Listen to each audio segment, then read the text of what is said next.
Greetings and welcome to another edition of The Great Goddess. Praise be to Goddess. Praise be to Goddess. Well, here it is another Wednesday, and today we have for you the subject of Purusha and Prakriti. What is Purusha and Prakriti? And why is it important to us as goddess worshippers? Why should we care? Well, Purusha and Prakriti is a Hindu theory. I should really call it a hypothesis because it's not a proven theory. It's only a hypothesis. It's a Hindu hypothesis, Purusha and Prakriti, and I'll tell you what they mean. Purusha means soul or self, and it literally means a man. Okay, that's the first part of it. Purusha means soul or self, and it literally means a man. And Prakriti means force, and it's a feminine force. And now I'll tell you what these horrible things mean. Purusha is considered the male god, and Prakriti is considered the female goddess. Now immediately you can see the problem with this theory.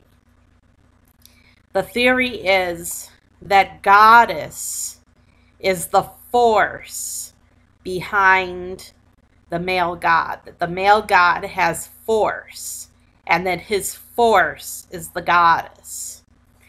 And the reason that male Hindus came up with this theory is that they thought it would please goddess worshippers for the goddess to have some sort of role in the creation. So they made her the progenitor of all illusion, of all the elusive things in our world that are all illusion. And the male god is the real god. He's the self. He's the soul or self. He's a man. And that this is their theory. And the problem with this theory is the goddess is the force behind goddess, not some male god. And goddess is not just a force of the male god. She's her own person. She is the self.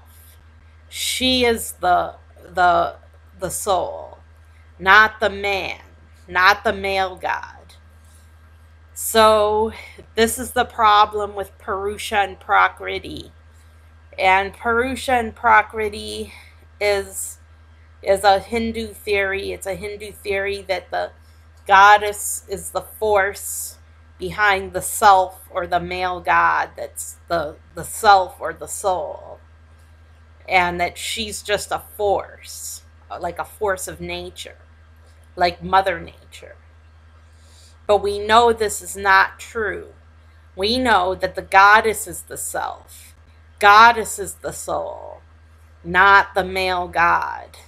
And so we object to this. We take issue with the theory of Purusha, or the hypothesis of Purusha and Prakriti.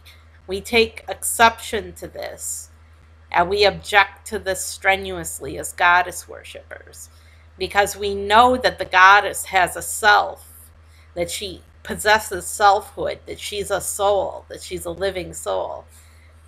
Not the male god. The male god is not a living self. He's not a soul. In fact, the male god doesn't even exist. He's just a creation of men's minds.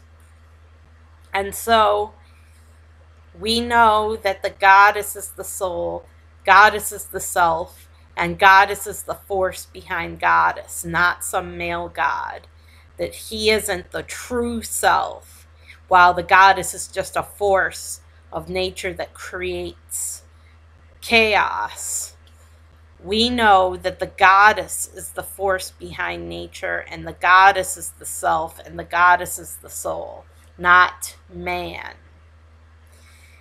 And so we take objection to Purusha and Prakriti, and not only do they have the macrocosm of Purusha and Prakriti, with the male god being the soul or the self, and the Prakriti being the goddess, but they also have Purusha and Prakriti for the self.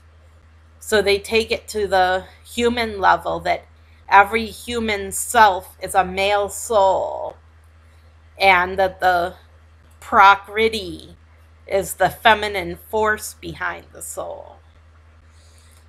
I take objection to this. Anyone who loves goddess would take objection to this Purusha and Prakriti theory and hypothesis. And what else do we know? Well, goddess is a self. She has selfhood, and she is a living soul. So we know that the goddess is a living soul and that she has selfhood. And in fact, that the male god that purports to be her true self is not her true self at all. She's the feminine to the core. She's feminine to the core, and she's not a force of nature that belongs to the male god. She is herself. She is the goddess, her own self. And that should be true whether you believe in a male god or not. It doesn't matter if you believe in a male god. The goddess has to be a selfhood unto herself, and not just a force belonging to the male god.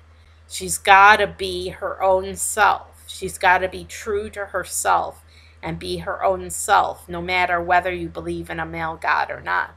So this applies to goddess believers also, who believe in goddess and a male god. This applies to them too. So Purusha and Prakriti is not a theory that we accept, not a theory that we can adopt, not a theory at all, just a hypothesis. And it's not something that we believe in. And I hope you're all keeping up with your purification diets. Keep fasting during the day, and at night eat vegan food. And just keep it up. Keep up the good work. You're doing great. And it'll be over as of March 21st, somewhere around there. It's going to be the spring equinox is when it ends. The Wednesday after the spring equinox. So the Wednesday after the spring equinox is when purification ends. But in the meantime, keep up your purification diets. You're doing great. And you're purifying your body of all the toxins that have accumulated during the year. You're purifying your body. So that's a good thing. It's good for your health. And it's good for goddess too, because you're doing this for the maiden goddess. I'm Sarah Jane Alpha Wolf, signing off. Have a great week and take care.